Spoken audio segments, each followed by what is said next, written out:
Terry with you here at D-Lab in the shop today of a 1966 Vibrolux. It's got some random noise in the output, regardless of the volume setting.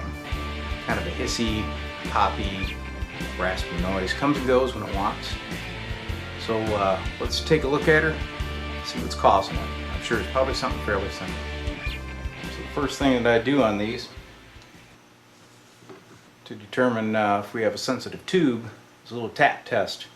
Use a insulated little plastic wand or whatever you got around. Just kind of tweak on the tubes, not hard. Just go down the line, see if any of them are sensitive. Ah, hear that? Whoa, there she is. Alright, so what we got here is either a dirty tube socket, or perhaps somebody got in there and tweaked the contacts and destroyed it. I see that a lot. Or it may have a bad connection on the back of the socket. Either way, pull the chassis out, give an inspection.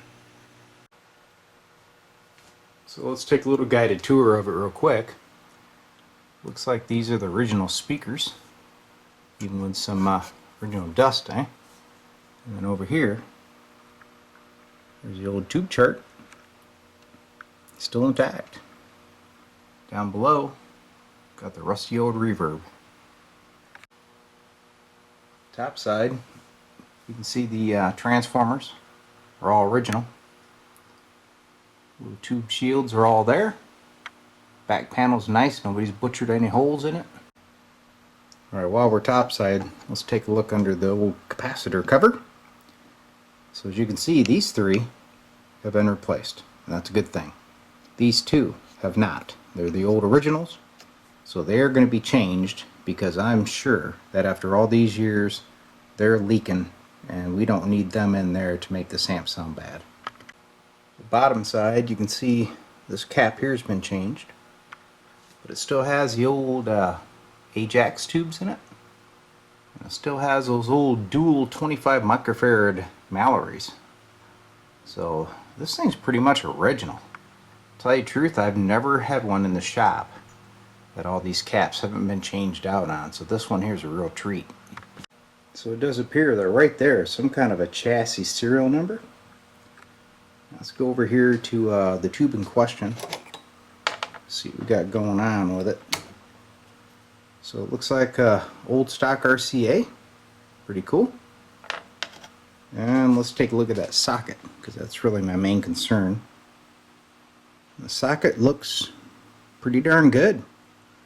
So my guess is, oops, probably a little bit of corrosion on these tube pins. So I'll clean it, check the tube real quick, reinstall it, and see if that solves our problem. So as you can see here, the tube didn't check out too good, only about 50%. So I'm going to see if I can find another one. Pop it in, we'll go from there. Well, I got lucky. If you can read it here, I found an old Mullard. You can kind of see the shield right there. And right down here, made in Great Britain. Okay. So the pins are a little bit tarnished. I'm going to take a little bit of this 400 grit emery cloth. Going to polish those up. When we get done, we'll take a little deox and put it in there. Alright, so our pins are nice and pretty. I always take a little bit of this deox, okay, and I just put a little bit on the socket, just so it goes down the pins, and then use the tube itself to kind of clean up the contacts. So work it in and out a couple times. And there we go. Ready to test. So as you know, I always verify my repairs using a scope and a dummy load, and I've noticed now our first tube is okay. And you see that noise on the scope? That's not the first tube. It's the second tube. So, guess what we get to do again. Okay, so I ended up having to replace almost all the preamp tubes. They're all down 20 to 40% life. So it appears as though our noise problems are gone. That last tube was sensitive. Now the noise is rock solid. flashing in the scope, that's just normal. That's a little bit of triggering going on. But she's clean as a whistle compared to that lightning storm it was when it came in here. So the next thing I want to do is go underneath, take a look at the caps, especially those old 25 microfarad electrolytics. Make sure they're okay. And then we'll put a signal into this thing and see how she looks. So as I pointed out originally, it's really cool that this thing still has the original Ajax caps in here, plus these dual Mallory 25 microfarad caps. But unfortunately, these Mallories all fail due to age and leakage. So here I have a little cheap cap meter set at 200 microfarads. So what we're going to do is we'll walk down capacitor alley here, all right, and we're going to see how each one of these test. Hopefully you can see what I'm doing. So here's section 1 of the first cap, about 22. That's okay. Here's the next section, about 21.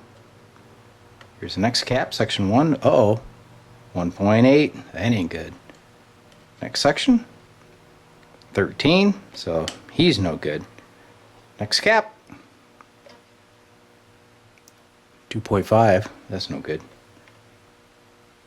21. That one's trying. And then over here we have a lone 25 microfarad cap. He actually measures high. But I just wanted to show you that.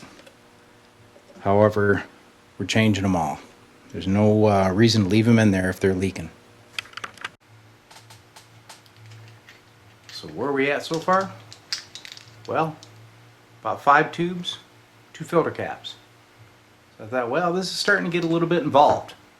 So I contacted the owner of the amp, told him what was going on, and I recommended that we do a total rebuild. All new caps, set the bias, whole 9 yards. There's no reason to have an amp like this and just fix the bare minimum, especially if he wants to enjoy it for years to come. So he gave me the green flag. So next step, we're going to take a look underside and see what needs to happen. So here is a handful of replacement 25 microfarad caps, okay? What's the best way to start? Well, I just take a pair of wire cutters, clip out these old dinosaurs, right? Get them out of the way. It's quite obvious how they're wired. We'll get the new ones in. This next phase of D-Lab testing requires a little bit of liquid encouragement. In this case, some Merlot, Robert Mondavi. It's going to help me out with this. What I'm going to do here is check the bias on these output tubes. Now, these old amps didn't have bias test points. They simply said, well, just the bias to negative 47 volts on the grid and you're good. That really doesn't tell you what the bias is through the tubes. I'm going to show you a way to do it. It takes a little bit of encouragement, but this will give you a very accurate measurement of the current through those output tubes. So as you can see, what I do is I raise the hot lead that goes to your output transformer, which is a center tap. That's a red wire. I take that off of the turret board, okay? And then I put in line a current meter. I turn this baby on. Now I must caution you, don't touch those leads, alright? You're going to get hit with about 450 volts. So as the amp is coming up, you watch the old current meter here, and she's going to start reading the plate current through both output tubes. So when you get this reading, you're going to divide it by 2, okay? Because it's splitting the current through the output transformer. So you see here we got about, what, 66 mils, let's say. So that's like 33 mils a tube. For 6L6s, that's pretty darn good. So we're going to turn this thing off now. Watch those milliamps, okay? You want that to go to dead zero before you disconnect those leads, or you may get a little surprise. So the transformer power lead is reconnected, and we have all the new caps installed. So let's put this thing back on the scope and see if we have any more noise issues. Here we are, same test conditions. If you look at the scope, Clean as a whistle. Now I'm going to turn the gain on the volume all the way. You'll see a little bit hashy trash there. You expect to see that, okay? But the lightning storms, they're gone. We got our new tubes installed. Got our new caps in this baby. We're ready for the final test. So the signal source for our last test is this old crusty Heathkit tube type audio generator. Ooh, better get that glass of wine out of your way. Now that jobber is going to give me a nice clean tube audio signal, which we have connected to the normal input. And there's the old Scoparamus watching it on a dummy load resistor.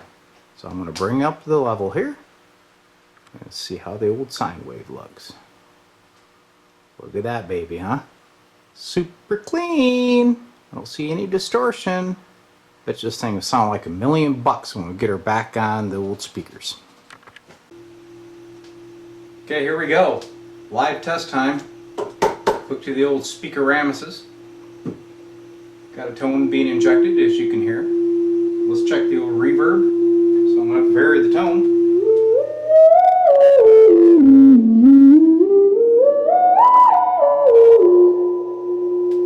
Sounds like a theremin, okay? So now let's check the old vibrato. We'll turn off the reverb. There's the vibrato. Okay. Play with the intensity and the speed.